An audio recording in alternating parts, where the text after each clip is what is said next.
الحمد للمتوحد بجلاله المتفرد وصلاته دوما على خیر الانام محمد۔ ناظرین محترم، قرآن مجید کے اردو تراجم کا تقابل، اس سلسلے میں آج ہم سورہ طٰہٰ جو کہ قرآن مقدس کی 20ویں سورہ مبارکہ ہے اور 16ویں پارے میں موجود ہے، اس کی آیت نمبر 121 اور 122 کو ملاحظہ کرتے ہیں۔ رب تعالیٰ نے ارشاد فرمایا وَعَصَىٰ آدَمُ رَبَّهُ فَغَوَىٰ ثُمَّ اجْتَبَاهُ رَبُّهُ فَتَابَ عَلَيْهِ وَهَدَىٰ۔ سب سے پہلے ہم مولوی محمود الحسن دیوبندی کا ترجمہ دیکھتے ہیں۔ محمود الحسن دیوبندی دیوبند کا ایک بڑا مترجم اور مفسر گزرا ہے۔ اس کا دور 1851 سے 1920 تک ہے۔ اس نے ترجمہ کیا اور حکم ٹالا آدم نے اپنے رب کا، پھر راہ سے بہکا۔ نقل کفر نہ باشد، یہ گندے الفاظ اس لیے زبان پر لائے گئے کہ لوگوں کو معلوم ہو جائے کہ مارکیٹ میں جب قرآن مجید کا ترجمہ لینے جائیں تو آنکھیں بند کر کے کوئی بھی ترجمہ اٹھا کر نہ چل پڑیں، بلکہ آنکھیں کھول کر تسلی سے چیک کریں کہ کہیں وہ ایسا ترجمہ تو نہیں لینے لگے کہ جس میں کفریات بھرے ہوئے ہوں، انبیاء کرام کی اور رب تعالیٰ کی گستاخیاں بھری ہوئی ہوں۔ تو یہ گستاخانہ ترجمہ ہے، انتہائی گستاخی پر مشتمل۔ رب تعالیٰ ہمارے ایمان کو محفوظ رکھے، اور جس نیت سے ہم یہ بیان کر رہے ہیں رب تعالیٰ ہمارے اخلاص کو قبول کرے اور ہماری عوام ہمارے درد کو سمجھے اور اپنے ایمان کی حفاظت کے لیے غلط تراجم سے بچے۔ اب آپ ملاحظہ کیجئے کہ اس نے آدم علیہ السلام کے لیے یہ لکھ دیا کہ انہوں نے رب کا حکم ٹالا۔ اب اللہ کا نبی ہو اور اللہ کا حکم نہ مانے، اس کو ٹالے، یہ کیسے ہو سکتا ہے؟ پھر آگے اس نے یہ الفاظ لکھے کہ وہ راہ سے بہکا۔ راہ سے بہکنا یہ کس قدر گھٹیا الفاظ ہیں اللہ کے نبی کے حوالے سے۔ آگے لکھتا ہے کہ پھر نواز دیا اس کو اس کے رب نے، پھر متوجہ ہوا اس پر اور راہ پر لایا، یعنی پہلے آپ راہ سے بہک گئے تھے، بھٹک گئے تھے، غلط رستے پر چل پڑے تھے، پھر اللہ آپ کو راہ پر لے آیا۔ اشرف علی تھانوی دیوبندیوں کا ایک اور بڑا گرو، 1863 سے 1943 اس شخص کا زمانہ حیات ہے۔ اس کا ترجمہ ملاحظہ کیجئے۔ اس نے لکھا اور آدم سے اپنے رب کا قصور ہو گیا سو غلطی میں پڑ گئے، پھر ان کو ان کے رب نے زیادہ مقبول بنا لیا، سو اس پر توجہ فرمائی اور راہ راست پر ہمیشہ قائم رکھا۔ تو اس نے بھی نبی کے لیے قصور اور غلطی کے الفاظ استعمال کیے۔ محمد جونا گڑی 1890 سے 1941 کے دور کا یہ شخص ہے۔ اس نے جو ترجمہ کیا ہے سورہ طٰہٰ کی آیت نمبر 121 اور 122 کا، وہ ملاحظہ کیجئے۔ آدم علیہ السلام نے اپنے رب کی نافرمانی کی، پس بہک گیا۔ رب کا نافرمان بھی قرار دیا نبی کو، اور پھر بہکنے کا بھی گندا قول اس نے لکھا۔ پھر اس کے رب نے نوازا، اس کی توبہ قبول کی اور اس کی رہنمائی کی۔ اب ملاحظہ کیجئے عبد الماجد دریابادی کا ترجمہ، یہ 1892 سے 1970 کے زمانے کا شخص ہے۔ دیوبند کا ایک بڑا مفسر اس کو مانا جاتا ہے۔ اس نے بھی تھانوی ہی کے ترجمے کی نقل ماری ہے اور یہ لکھ دیا کہ اور آدم سے اپنے پروردگار کا قصور ہو گیا، سو وہ غلطی میں پڑ گئے، پھر انہیں ان کے پروردگار نے مقبول بنا لیا، چنانچہ ان کی توبہ قبول کی اور ہدایت دکھا دی۔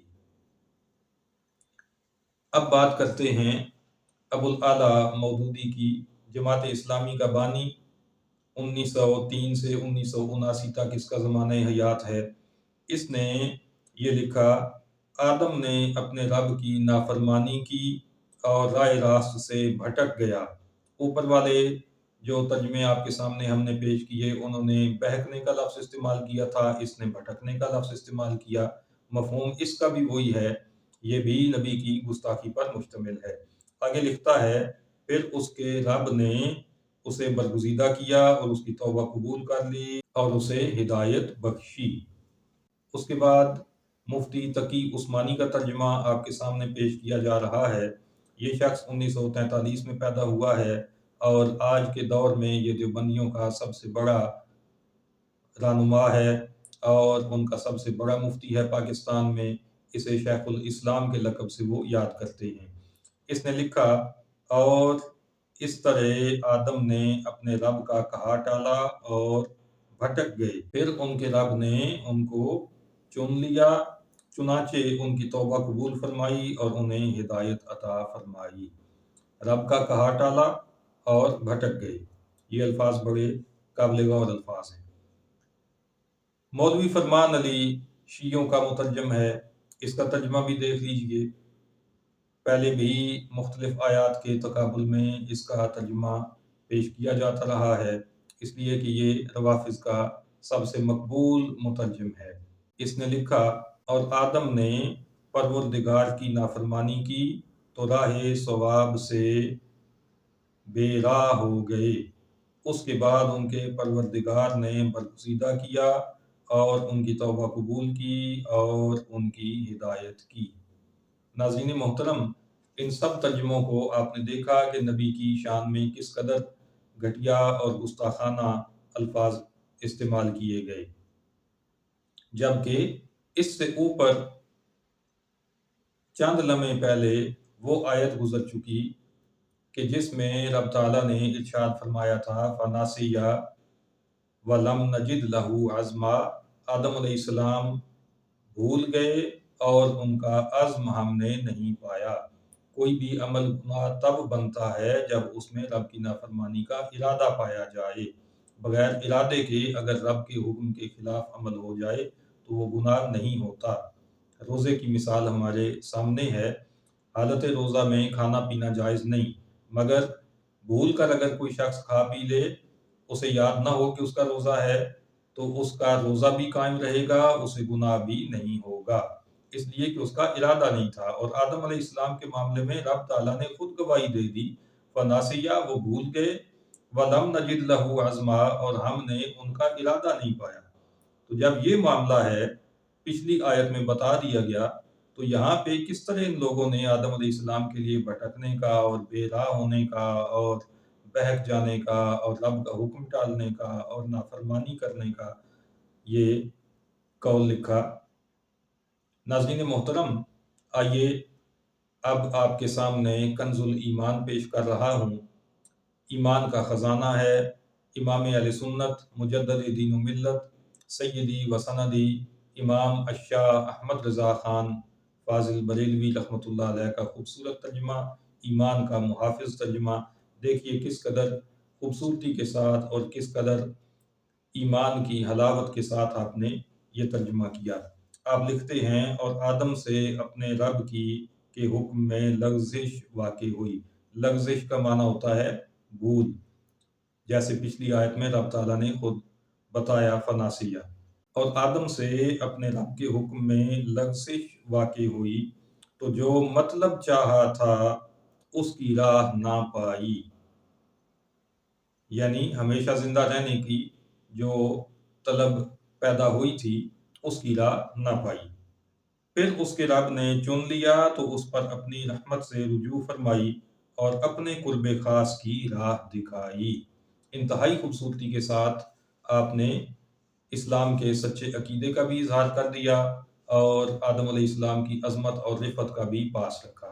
ناظرین محترم، ان ارشادات ربانیہ کے ساتھ ہی آگے رب تعالیٰ نے زمین پر آدم علیہ السلام کو اترنے کا حکم ارشاد فرمایا اور فرمایا کہ پھر جب میری طرف سے کوئی ہدایت آ جائے تو جو اس کا پیرو ہوا وہ نہ بہکے اور نہ وہ بدبخت ہو۔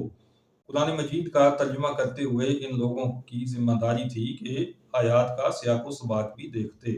پچھلی آیت میں رب تعالیٰ نے آپ سے عزم کی نفی فرمائی اور بھول قرار دیا، اور اس اگلی آیت میں رب تعالیٰ فرما رہا ہے کہ میری طرف سے ہدایت جب آئے تو جو بھی اس کی پیروی کرے گا وہ نہیں بہکے گا۔